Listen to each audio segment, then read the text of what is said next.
what exactly is the work profile of an APFC officer in EPFO? I mean, and when you talk about work profile, do you get any specific powers under any specific sections? Please elaborate on that.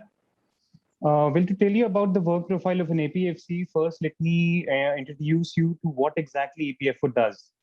So EPFO, the word itself says Employees Provident Fund Organization, but it also caters to more schemes, that is pension scheme and insurance scheme.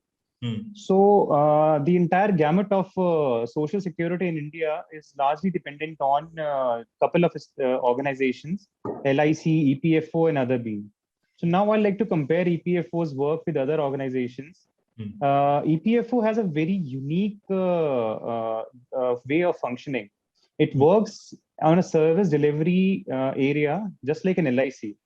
But in LIC, as we all know, is more of an individual-based choice. If individual may take away an insurance policy or not. EPFO, on the other hand, it is more of a statute-driven. At any establishment with 20 or more employees, they are required to be part of it. So there comes the compliance part. In that, you can draw parallels with the other organizations like the income tax, where they have an IT rules and they have to ensure that the IT rules are properly implemented.